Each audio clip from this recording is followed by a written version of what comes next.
Российский учитель впервые в истории вошел в десятку лучших учителей мира по версии мировой премии Global Teacher Prize. Преподавателю украинского языка и литературы Артуру Пройдакову чуть больше 30. Он родом из Луганской области. На его уроках ребята исправляют ошибки в песнях Калуша и Океана Эльзы, а правила запоминают с помощью игр и мемов. С вами Нехта. Все самое важное и интересное на этот час. Сухопутные войска Израиля совершили самый большой рейд в сектор Газа. Гуманитарная ситуация в регионе усложняется. Каждый удар укрепляет нас и улучшает наше положение в преддверии следующих этапов войны.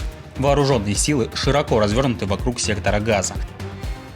Затишье перед бурей. Россияне увеличивают производство кинжалов на европейских компонентах и копят ракети для нового удара. Тому в будь-якому випадку перебування ракетоносіїв в Чорному морі, взагалі навіть в пунктах базування, це високий рівень ракетної загрози для всієї території України.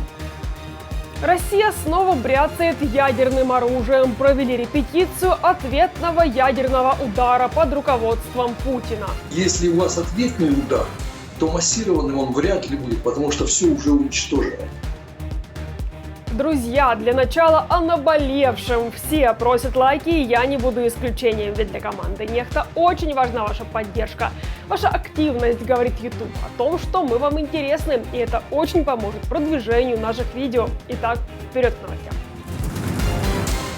22 человека погибли и еще около 60 ранены в результате стрельбы в штате Мэн в США. Вооруженный мужчина в городе Льюистон расстреливал людей в 3 местах – магазине, ресторане и боулинг-холле.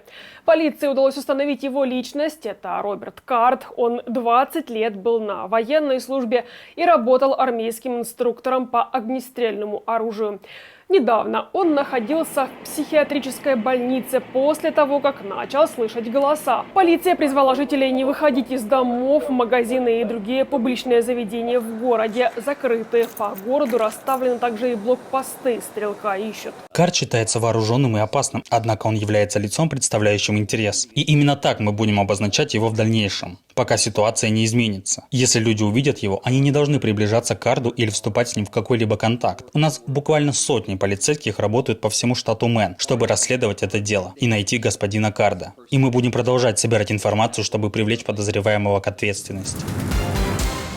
Сухопутные войска Израиля совершили самый большой за последнее время рейд в сектор Газа, сообщили в Цахал. Говорят, это подготовка к следующим этапам боевых действий. Во время рейда нанесли удары по террористам Хамас и их террористической инфраструктуре. По окончании рейда солдаты покинули регион. Мы продолжаем атаки в секторе Газа. В результате рейда мы поразили инфраструктуру террористов Хамас в зданиях. Мы поразили инфраструктуру террористов под землей. Мы будем продолжать наносить удары в Газа, чтобы достичь наших военных целей. Каждый удар укрепляет нас и улучшает наше положение в преддверии следующих этапов войны.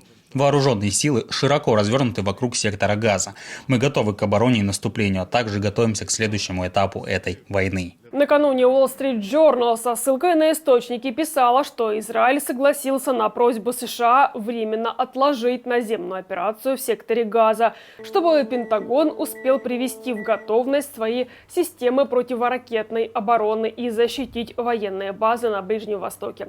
Байден на пресс-конференции заверил, он не вмешивается в сроки, и Израиль самостоятельно принимает решения по этому поводу. Я сказал Нетаньяху, что если есть возможность безопасно освободить заложников, то он должен поступить именно так. Это их решение. Но я не требовал этого. Я указал ему, что если это реально, то это должно быть сделано. Кроме того, президент США заявил, что не верит данным Хамаса о числе погибших палестинцев. Напомню, что согласно последним данным Минздрава Газы, входящего в структуру Хамас, в результате израильских ударов 7 октября были убиты 6500 палестинцев. Ведомство выступает единственным источником информации о числе погибших и раненых и не обнародует каких-либо подтверждений этих цифр. В частности, аналитики западных разведок пришли к выводу, что, например, после падения палестинской ракеты у больницы Аль-Ахли утверждения группировки о почти что 500 погибших были завышены примерно на порядок. У меня нет представления о том, что палестинцы говорят правду о том, сколько людей убито. Я уверен, что были убиты невинные люди, и это цена ведения войны. Я думаю, что мы должны быть невероятно осторожны. Израильтянам приходится быть невероятно аккуратными, чтобы фокусироваться именно на тех парнях, которые разожгли эту войну против Израиля. И это совершенно не в интересах израильтян, когда этого не происходит. Но у меня нет доверия к цифрам, которые предоставляют палестинцы. Гуманитарная ситуация в секторе Газа усложняется. Убежища переполнены, люди спят на улицах. Около 600 тысяч переселенцев разместили в 150 объектах агентства ООН по делам палестинских беженцев.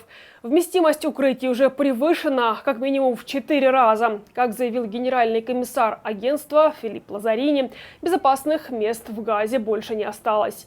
Тем временем британские волонтеры сообщают, на грани выживания 130 недоношенных детей в больницах Газы. Мы боимся за их жизни. У людей нет достаточного количества чистой воды для питья и еды. И мы боимся, что следующая бомба упадет на их дома. В настоящий момент особые наши опасения вызывают 130 недоношенных детей. Израиль не допускает поставки топлива вместе с другой поступающей помощью. Генераторы остановятся, инкубаторы выйдут из строя, и дети умрут. На Херсонщине в результате российской атаки погиб 13-летний мальчик. Еще 2 мужчин ранены. За минувшие сутки оккупанты атаковали область из авиации 8 раз. 35 управляемых бомб выпущено по гражданским объектам, сообщил начальник областной военной администрации Александр Прокудин. Он снова призвал родителей эвакуировать детей. В очередной раз обращаюсь к родителям. Эвакуируйте детей. Позаботьтесь об их безопасности. Вы видите, какие интенсивные обстрелы. Вместе с погибшим ребенком травмы получили еще 2 мужчин. У 43-летнего сквозное ранение плеча. У 35-летнего повреждение глаза и осколочное ранение лица. У обоих миновзрывные и акубаротравмы. Россияне накапливают ракеты для массированных обстрелов Украины и готовятся к будущим ударам по критической инфраструктуре. Об этом заявила спикер Объединенного командования «Юг» Наталья Гуменюк.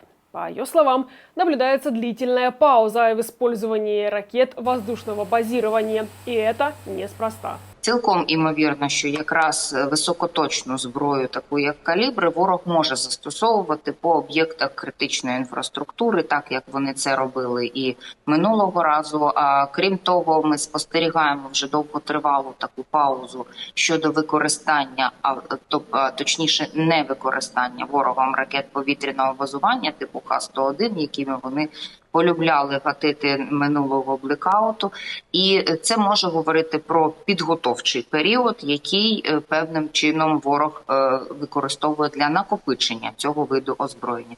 Тому в будь-якому випадку перебування ракетоносіїв в Чорному морі, взагалі навіть в пунктах базування, це високий рівень ракетної загрози для всієї території України. Коли ж вони виходять на бойове чергування, це додатковий рівень, піднімається загрози, і треба усвідомлювати, що реагувати треба оперативно. Производители ракет «Кинжал» и «Искандер» легко импортируют компоненты из Европы, выяснило издание «Инсайдер». Даже наращивают производство. А все потому, что они не под санкциями Евросоюза. Эти боеприпасы производит корпорация «Конструкторское бюро машиностроения», которая входит в госкорпорацию «Ростех». Компания импортирует через другие российские компании компоненты для ракет из Польши, Германии, Литвы, Латвии, Бельгии, Великобритании и других стран. Более того, дочь и внуки руководителя предприятия Сергея Питикова безбедно живут в Швейцарии, которая вот-вот вступит в НАТО. Майя Питикова заявила, что путинский режим ведет преступную, кровавую, бессмысленную войну. Но от дальнейших комментариев отказалась. «Я не готова участвовать в разговоре, который изначально направлен против моего отца. На Западе у Сергея Питикова не только семья, но и поставщики из-за границы подрядчики. Производители кинжалов получают необходимые для производства компоненты». В МАГАТЭ прокомментировали вчерашний прилет по Хмельницкому в непосредственной близости от атомной станции. В заявлении глава организации Рафаэль Гросси отмечает, в следующий раз может так и не повезти, и предупреждает, что нужно любой ценой избегать ударов по атомной электростанции. Россияне его, наверное, послушают. В области повреждены более 1700 объектов, 36 жителей обратились в медучреждения после атаки, 20 из них до сих пор находятся в больниці. Я думаю, що це тактика Російської Федерації. Дійсно, той обстріл, який мали ми вчора вночі, він мав поблизу дуже небезпечного об'єкта відбутися. На превеликий жаль, деякі уламки відбулися пошкодження і були певні проблеми. Я хочу сказати, що це традиційна російська лякачка, коли вони лякають весь світ, скажімо так, або атомною зброєю, або якимось атомним інцидентом.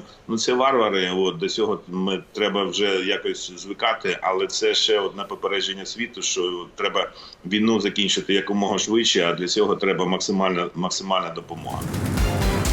Россия провела репетицию ядерного удара под четким руководством кремлевского вождя. К тренировке стратегических ядерных сил привлекали мобильную установку «Ярс», атомный ракетный подводный крейсер «Тула» и 2 стратегических ракетоносца дальней авиации. А тем временем Совет Федерации одобрил отзыв ратификации договора о всеобъемлющем запрещении ядерных испытаний. Речь шла о том, что прошли учения о том, как Россия нанесет ответный массированный ядерный удар. Я хотел бы, так сказать, если есть полминутки, сказать, что, вообще говоря, в стратегии ядерной войны существует 3 типа применения ядерного оружия. Это упреждающий удар, когда вы бьете первыми. Это ответно-встречный удар, когда ракеты противника по вам полетели, они еще не достигли своих целей. И у вас есть время выпустить свои ракеты навстречу. Это ответно-встречный. И, наконец, ответный удар, когда по вам все прилетело, у вас все взорвалось, у вас все разрушено, ничего нет, и вы тем, что у вас осталось, отвечаете по противнику. Так вот, если у вас ответный удар, то массированным он вряд ли будет, потому что все уже уничтожено. Но, тем не менее, так заявляют. Кому война, а кому мать родна. С начала полномасштабного вторжения скрепный певец Шаман стал миллионером и заработал 100 миллионов рублей. Такие доходы артисту принесли концерты и продажа авторских прав, сообщают важные истории. Журналисты выяснили, что самое дорогое сольное выступление Шамана стоило 9 миллионов рублей. При этом за участие в патриотических концертах платят меньше. За фестиваль «Крымская весна» он получил 550 тысяч, а за конкурс военно-патриотической песни «Солдатский конверт» 570. Больше всего он получает за выступление в Москве. Например, за один из концертов там Шаману заплатили почти 2 миллиона рублей. На этом ставлю точку. Благодарю, что были с нами. Если вы хотите получать информацию более оперативно, приглашаю присоединиться к нашей многомиллионной аудитории в Телеграме или Твиттере. На этом у меня все. Хороших вам новостей. Слава Украине! Живе Беларусь!